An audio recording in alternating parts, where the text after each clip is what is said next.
তোমরা যারা ক্যালকাটা ইউনিভার্সিটির আন্ডারে প্রথম সেমিস্টারের ছাত্রছাত্রী আছো এবং তোমাদের শিক্ষাবিজ্ঞান সাবজেক্টটা এমডিসি কোর্সে অর্থাৎ পাস কোর্সে আছে, তোমাদের জন্য আজকের ক্লাসটা খুবই গুরুত্বপূর্ণ।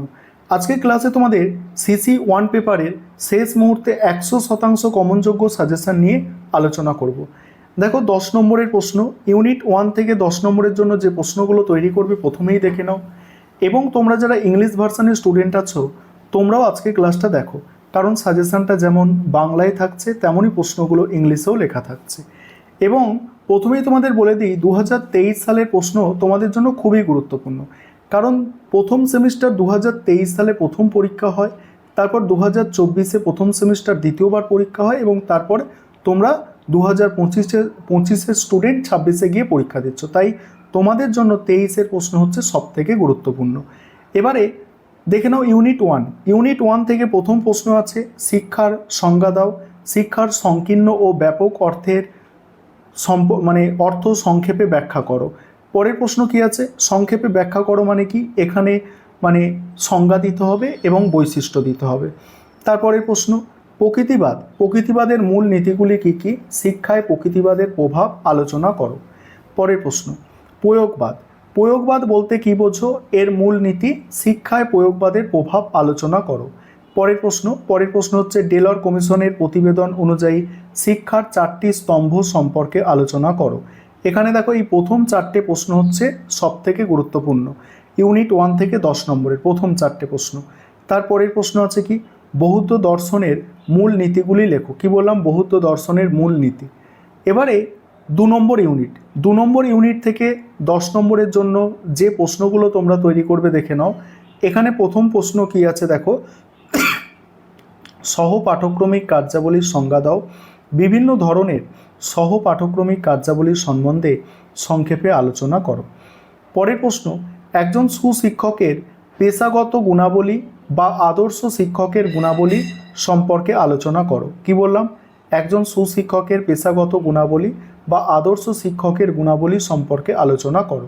এখানে ব্র্যাকেটে লেখা আছে যে 2023-এ 5 নম্বরেও এসেছিল এবং 10 নম্বরের জন্য এটা কিন্তু গুরুত্বপূর্ণ, ঠিক আছে।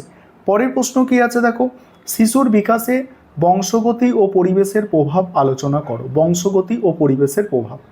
পরের প্রশ্ন, পাঠ্যক্রম বলতে কি বোঝো, একটি আদর্শ পাঠ্যক্রম গঠনের মূল নীতি বা বৈশিষ্ট্যগুলি লেখো। এখানেও প্রথম 4টে প্রশ্ন তোমাদের সবথেকে গুরুত্বপূর্ণ এবং এখানে আরেকটি এক্সট্রা প্রশ্ন দেওয়া আছে যে প্রথাগত, অপ্রথাগত ও প্রথা বহির্ভূত শিক্ষার মধ্যে তুলনা করো। এবার 3 নম্বর ইউনিট থেকে 10 নম্বরের যে প্রশ্নগুলো তোমরা তৈরি করবে দেখে নাও। প্রথম প্রশ্ন, শিক্ষায় শিশু কেন্দ্রিকতা বলতে কি বোঝো, শিক্ষায় শিশু কেন্দ্রিকতার তাৎপর্য লেখো। শিক্ষায় শিশু কেন্দ্রিকতা বলতে কি বোঝো, শিক্ষায় শিশু কেন্দ্রিকতার তাৎপর্য লেখো। পরের প্রশ্ন কি আছে দেখো, পরের প্রশ্ন আছে খেলাভিত্তিক শিক্ষা বলতে কি বোঝো, কিন্ডারগার্টেন শিক্ষা পদ্ধতি সম্পর্কে সংক্ষেপে লেখো। খেলাভিত্তিক শিক্ষা বলতে কি বোঝো, এর সঙ্গে আছে কিন্ডারগার্টেন শিক্ষা পদ্ধতি সম্পর্কে সংক্ষেপে লেখো। তারপরের প্রশ্ন আছে কিন্ডারগার্টেন ও মন্তেশ্বরী শিক্ষা পদ্ধতির পার্থক্য লেখো। কিন্ডারগার্টেন ও মন্তেশ্বরী শিক্ষা পদ্ধতির পার্থক্য। পরের প্রশ্ন আছে প্রকল্প পদ্ধতি কি, এই পদ্ধতির বিভিন্ন স্তরগুলি আলোচনা করো। শিক্ষায় এই পদ্ধতির গুরুত্ব লেখো। এবারে 5 নম্বরের প্রশ্ন হচ্ছে ইউনিট 1 থেকে দেখো 5 নম্বরের প্রশ্ন।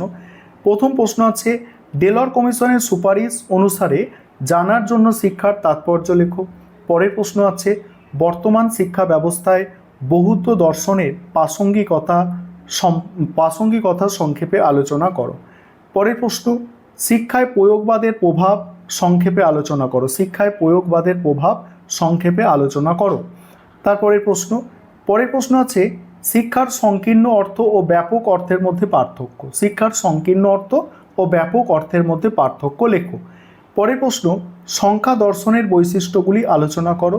এবার যেগুলো স্টার দেওয়া আছে এগুলো হচ্ছে অধিক গুরুত্বপূর্ণ প্রশ্ন। পরের প্রশ্ন হচ্ছে শিক্ষার ব্যক্তিতান্ত্রিক লক্ষ্য ও সমাজতান্ত্রিক লক্ষ্য আলোচনা করো। এবারে এখানে এক্সট্রা প্রশ্ন দুটো ছিল, এই একটা এক্সট্রা প্রশ্ন আছে, পতঞ্জলির যোগ দর্শনের মূলনীতিগুলি উল্লেখ করো। এবার ইউনিট টু থেকে প্রথম প্রশ্ন আছে 5 নম্বরে, শিশুর বিকাশে বংশগতির প্রভাব। পরের প্রশ্ন আছে শিশুর শিক্ষায় বিদ্যালয়ের ভূমিকা। পরের প্রশ্ন শিশুর বিকাশে সহ পাঠ্যক্রমিক কার্যাবলীর প্রয়োজনীয়তা সম্বন্ধে লেখো। পরের প্রশ্ন পাঠ্যক্রমের আধুনিক ধারণা সম্পর্কে আলোচনা করো। পাঠ্যক্রমের আধুনিক ধারণা সম্পর্কে আলোচনা করো। পরের প্রশ্ন প্রথাগত ও প্রথা বর্জিত শিক্ষার মধ্যে তুলনা করো। প্রথাগত ও প্রথা বর্জিত শিক্ষার মধ্যে তুলনা। এবার 3 নম্বর ইউনিট। 3 নম্বর ইউনিট থেকে হচ্ছে খেলা ও কাজের মধ্যে 5টি পার্থক্য লেখো। খেলা ও কাজের মধ্যে 5টি পার্থক্য। তারপরে আছে শিশুকেন্দ্রিক শিক্ষার ধারণা সংক্ষেপে বর্ণনা করো। শিশুকেন্দ্রিক শিক্ষার ধারণা সংক্ষেপে বর্ণনা করো। পরের প্রশ্ন শিক্ষায় প্রকল্প বা প্রজেক্ট পদ্ধতির গুরুত্ব ও বৈশিষ্ট্য আলোচনা করো। পরের প্রশ্ন মন্তেশ্বরী শিক্ষা ব্যবস্থার বৈশিষ্ট্য লেখো। মন্তেশ্বরী শিক্ষা ব্যবস্থার বৈশিষ্ট্য লেখো। আর শেষ প্রশ্ন হচ্ছে কিন্ডারগার্টেন শিক্ষা ব্যবস্থার বৈশিষ্ট্য লেখো। এই হচ্ছে তোমাদের কমপ্লিট সাজেশান। শেষ মুহূর্তে এই সাজেশানটা ফলো করো, আশা করি উপকৃত হবে এবং এখান থেকে 5 নম্বরের এবং 10 নম্বরের সমস্ত প্রশ্নই তোমরা কমন পাবে।